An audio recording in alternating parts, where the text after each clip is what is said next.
नाशिकमध्ये माध्यमांशी संवाद साधताना मंत्री गिरीश महाजन यांनी परदेशात अडकलेल्या नागरिकांबाबत सरकार सतर्क असल्याचे स्पष्ट केले. अनेक नागरिक पर्यटनासाठी गेले असून विमानसेवा बंद असल्यामुळे ते तात्पुरते अडकले आहेत. सर्व नागरिक सुरक्षित असून त्यांच्यासाठी आवश्यक व्यवस्था केली जात आहे. दूतावासासोबत केंद्र सरकार सतत संपर्कात असून राज्य सरकारही संबंधित नागरिकांशी संपर्क ठेवून आहे. 1-2 दिवसात विमानसेवा सुरळीत होईल असा विश्वास त्यांनी व्यक्त केला. संजय राऊत यांच्या विधानांवर प्रतिक्रिया देताना त्यांनी म्हटले की संजय राऊत तिकडे जाऊन लढूही शकतात. जग तिसऱ्या महायुद्धाकडे चालले असताना अशा प्रकारची बालिश विधाने का केली जातात असा सवाल त्यांनी उपस्थित केला. लोक आपली कीव करतात असेही ते म्हणाले. प्रकाश आंबेडकर यांच्या वक्तव्यावर भाष्य करताना महाजन म्हणाले की अतिशय भयंकर वक्तव्य करण्यात आले आहे. वाट कसली बघत आहेत? अनेक नेते अशा प्रकारची वल्गना करतात, मात्र असे बोलणे टाळले पाहिजे. उत्तर महाराष्ट्रातील कांदा, द्राक्ष, केळी निर्यातीबाबत त्यांनी परिस्थिती गंभीर असल्याचे सांगितले. आखाती देशांत मोठ्या प्रमाणावर माल जातो, मात्र सध्याच्या परिस्थितीत काही करता येत नसल्याचे त्यांनी नमूद केले. कांदा अनुदानाबाबत कॅबिनेटमध्ये निर्णय घेतला जाईल आणि शेतकऱ्यांची मागणी रास्त असल्याचेही त्यांनी मान्य केले. उन्मेष पाटील यांच्याबाबत ते म्हणाले की आम्ही त्यांना पक्षातून हाकलले आहे. ते कुठेही जाऊ द्या, अनेक पक्ष फिरतील. पक्ष सोडल्यानंतर काय होते हे अनेकांना माहिती आहे. परिस्थिती त्यांना समजेल. त्र्यंबकेश्वर येथे भाविकावर झालेल्या मारहाणीच्या घटनेला त्यांनी अत्यंत गंभीर प्रकार म्हटले. 4-5 जणांनी भाविकाचे कपडे फाडून मारहाण केल्याचे सांगितले जात आहे. अशा प्रकारे मारहाण करणे चुकीचे असून गुन्हा दाखल झाला पाहिजे. चौकशी सुरू आहे. भाविक परराज्यातील असून तो निघून गेला आहे. ड्रग्ज घेतले होते हे तुम्ही कसे ठरवणार? जगभरातून लोक भारतात येतात. अशा घटना चुकीच्या आहेत. दोषींना चांगला धडा शिकवला पाहिजे आणि पोलिसांनी योग्य समज द्यावी असे त्यांनी सांगितले. अजित पवार यांच्या अपघाताबाबत ते म्हणाले की मी तांत्रिक माणूस नाही. चौकशी सुरू आहे. अहवाल आल्यानंतरच स्पष्ट होईल. तोपर्यंत बोलणे योग्य नाही. स्वीकृत नगरसेवक निवडीबाबत 1-2 दिवसात नाव जाहीर होईल, तर आठवडाभरात अंतिम घोषणा केली जाईल असे त्यांनी सांगितले.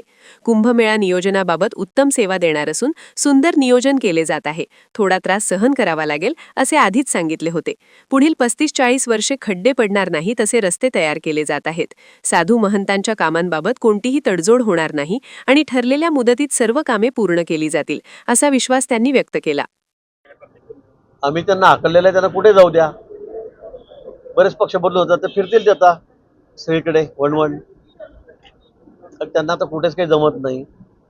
त्यांना तर मी सांगितलं तुम्ही तुमच्या गावातली ग्रामपंचायत निवडून येऊन दाखवा, फक्त बाकी जाऊ द्या. एखाद्या पंचायत समितीला निवडून येऊन दाखवा. पक्ष सोडल्यावर काय होतं अनेक लोकांना कळालेलं आहे आमच्या जिल्ह्यामध्ये. परत विषय तिथेच येतो फिरून जाऊ द्या ना. मग त्यांना कुठे जाऊ द्या. त्यांनी कुठेही जावं आणि निवडून येऊन दाखवावं.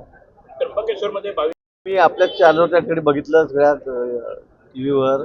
अतिशय गंभीर विषय आहे. ज्या पद्धतीने तो बाहेर राज्यातला होता, कुठे हरियाणातला मला आज कळालं.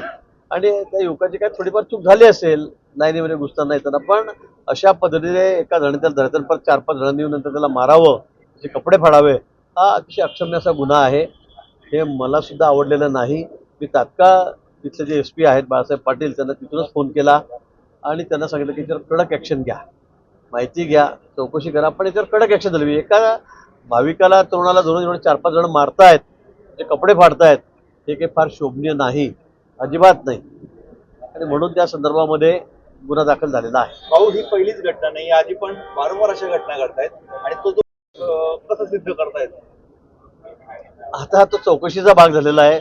तो बिचारा बाहेर राज्यातला होता, त्याच्यावर एवढा अटॅक झाला, त्याच्यामुळे तो निघून गेलेला आहे. त्याने तक्रार सुद्धा दिली नाही अशी माहिती मला मिळालेली आहे. पण आता तुम्ही कसं ओळखलं ड्रग प्यालेला आहे म्हणून? मग त्याला पोलिसांच्या ताब्यात द्यायचं होतं. तुम्ही कशाला 4-5 जण 6 जण त्याला मारताचे कपडे फाडतात? हा अधिकार आमचा नाहीये. तुम्हाला जर अशी शंका आली किंवा काय झालं असेल तर तुम्ही त्याला पोलिसांच्या ताब्यात द्यायचं होतं ना. तुम्ही का सोडला त्याला? म्हणून मला वाटतं हा प्रकार अतिशय निंदनीय, चुकीचा आहे. तीर्थक्षेत्रावर सगळ्या देशभरातून नाही, जगभरातून लोक त्या ठिकाणी येतात त्र्यंबकेश्वरला, आणि असे प्रकार तिथं वारंवार होणं हे अतिशय चुकीचं आहे. मी या संदर्भामध्ये एक विस्तृत बैठक त्या ठिकाणी देवस्थानचे ट्रस्टी जे आहेत त्यांची मुंबईचा पोर्ट जो आहे तो पूर्णपणे बंद असल्यामुळे या शेतकऱ्यांनी म्हणजे सगळा माल जो आहे तो पडून येते. परिस्थिती अतिशय गंभीर आहे. आपण बघतायत युद्ध सुरू आहे. दुबईवर सुद्धा किती अटॅक होतोय तोही आपण बघतो. बाकी आखाती देशामध्ये जो आपला माल या ठिकाणी जातो, कांदा असेल, काय द्राक्ष असतील, फळं असतील, केळी पण आमची त्या ठिकाणी बऱ्याच ठिकाणी अडकून पडलेली आहेत. आता परिस्थितीच अशी निर्माण झालेली आहे की त्याला आपण काही करू शकत नाही. स्पेशल केसमध्ये फक्त आमचा कांदा जाऊ द्या का द्राक्ष जाऊ द्या का केळी जाऊ द्या असं आपल्याला त्या ठिकाणी करता येत नाहीये आणि म्हणून आता या सगळ्या गोष्टींना सामोरं आपल्याला जावं लागणार आहे. पण कांद्याला जो फटका बसतोय तर कांद्याला अनुदान द्यावं अशी शेतकरी मागणी करतात. बघू आता कॅबिनेटमध्ये त्या संदर्भामध्ये विचार करू. माननीय मुख्यमंत्री महोदय, दोन्ही उपमुख्यमंत्री त्या संदर्भामध्ये निर्णय घेतील. शेतकऱ्यांची मागणी रास्त आहे आणि त्या संदर्भामध्ये शासन योग्य निर्णय घेईल. परिस्थितीनुसार ज्या वेळेला उमेश पाटील नाहीये काय आपलं खूप चांगल्या सेवा आपल्याला द्यायच्या आहेत. गॅस एजन्सीच्या माध्यमातून त्या ठिकाणी पाईपलाईन टाकली जाते. फायबर केबलच्या बाबतीमधून त्या ठिकाणी चांगली सुविधा मिळावी म्हणून त्या ठिकाणी आता मला वाटतं आपल्याला सुंदर हे डिजिटल करायचं आहे, सुंदर करायचं आहे, स्वच्छ करायचं आहे. रोड आपण आता सिमेंटचे करतोय सगळे डांबरी फोडून. मला वाटतं आम्ही आधीच सांगितलेलं होतं की आम्ही आपली माफीच मागतो. थोडे दिवस आपल्याला त्रास सहन करावा लागेल पण अतिशय वार लेवलवर युद्धपातळीवर कामं सुरू आहेत. एक 2-3 महिने आपल्याला अजून त्रास सहन करावा लागेल पण मला वाटतं त्यानंतर आपल्याला खूप वर्ष कधी खड्ड्यातून जावं लागणार नाही. 25 ते 40 वर्ष खड्डे पडणार नाही असे रस्ते आम्ही त्या ठिकाणी करतोय. सगळ्या सेवा फायबर केबलच्या माध्यमातून आम्ही त्या ठिकाणी देतो आहोत. गॅसच्या बाबतीमध्ये देतो आहोत. पाण्याच्या माध्यमातून देणार आहोत. म्हणून थोडा दिवस त्रास सहन करावा लागेल असं आम्ही आधीच नागरिकांना सांगितलं आणि सगळ्या चांगलं सहकार्य आम्हाला करतायत त्याबद्दल नाशिककरांचे धन्यवाद. साधू महंतांकडे नाराजी अजूनही व्यक्त होते. संजय राऊतांनी आज अग्रलेखामधून खोमेनी यांचं कौतुक केलेलं आहे. या सगळ्या घटनाक्रमाकडे या वक्तव्यांकडे तुम्ही कसं बघता? खोमेनी यांचं कौतुक केलं जात आहे, बलिदान आहे, हे बलिदान आहे असं संजय राऊत म्हणतात अग्रलेखात. संजय राऊत त्यांना व्यक्ती स्वातंत्र्य आहे. ते काही बोलू शकतात. ते कोणाबद्दलही बोलू शकतात. ते तिकडे जाऊन लढू सुद्धा शकतात. त्यांच्याकडून त्यांना काही लिमिटेशन नाही त्यांचं काही. ते करावं ते त्यांना काय वाटेल ते. पण मला वाटतं अशा वेळी ज्यावेळी आता जग तिसऱ्या महायुद्धाकडे चाललेलं आहे, इतकी गंभीर परिस्थिती आहे, अशा वेळी थोडं तारतम्य ठेवलं पाहिजे. आपण काय बोलावं काय बोलू नये. प्रत्येक गोष्टीमध्ये नाक खुपसच पाहिजे का? राजकारण केलं पाहिजे का? मोदीजी का बोलत नाही, त्याच्याबद्दल हे का बोलत नाही, हे काय गंमत चालली आहे का? इतका बालिश स्टेटमेंट आपण का करतो? त्यामुळे लोक आपल्या डोक्याची स्क्यू करतात. मला वाटतं असं त्यांनी करू नये. प्रकाश आंबेडकरांनी नरेंद्र आम्ही त्यांना हाकललेलं आहे. त्यांना कुठे जाऊ द्या. बरेच पक्ष बदलू होतात ते फिरतील ते आता सगळीकडे वणवण. त्यांना आता कुठेच काही जमत नाही. त्यानंतर मी सांगितलं तुम्ही तुमच्या गावातली ग्रामपंचायत निवडून येऊन दाखवा फक्त, बाकीचं जाऊ द्या. एखाद्या पंचायत समितीला निवडून येऊन दाखवा. पक्ष सोडल्यावर काय होतं अनेक लोकांना कळालेलं आहे आमच्या जिल्ह्यामध्ये. परत विषय तिथेच येतो फिरून जाऊ द्या ना मग. त्यांना कुठे जाऊ द्या. त्यांनी कुठेही जावं आणि निवडून येऊन दाखवावं. त्र्यंबकेश्वरमध्ये माझ्या जवळ आहे त्या जर बाहेर येऊ द्यायच्या नसतील तर त्यांनी खुर्ची खाली करावी अशा पद्धतीचं वक्तव्य प्रकाश आंबेडकर. बापरे भयंकर आहे. कठीण आहे. मग वाट कशाला बघतायत बरं तुम्ही? अनेक नेते आहेत तिथे महाराष्ट्रातले ते असेच वल्गना करत असतात नेहमी. माझ्याकडे हे आहे, माझ्याकडे ते आहे. तुम्हाला माहित आहे. त्यामुळे उगाच काहीतरी बोलू नये. आणि पंतप्रधानांसारख्या एवढ्या मोठ्या माणसाबद्दल तर मला वाटतं बोलणं टाळलं पाहिजे. युद्धजन्य परिस्थितीमुळे नाशिकचे जे 500पेक्षा अधिक इच्छुक आहेत असं कळत आहे. कधीपर्यंत हे प्रक्रिया पार पडणार? होईल 1-2 दिवसामध्ये होईल. 1-2 दिवसामध्ये नावं जाहीर करू. पण मला वाटतं त्याची मुदत आता कधी आहे शेवटची? 4-5 दिवसामध्ये, आठवड्यामध्ये आम्ही नाव फायनल करू. 1 आठवड्याभरामध्ये.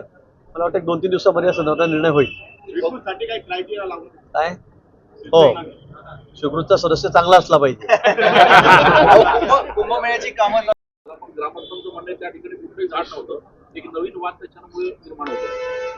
त्या संदर्भामध्ये मी काही टेक्निकल माणूस नाही, आपण सांगू शकत नाही. पण सगळी डिटेल्स चौकशी सखोल चौकशी या संदर्भामध्ये सुरू आहे.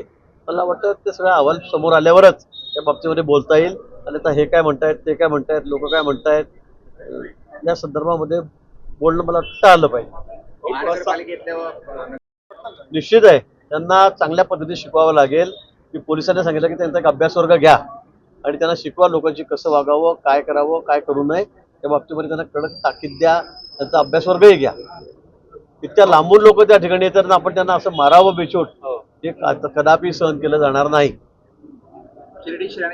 मला वाटतं कुठेही तडजोड नाही.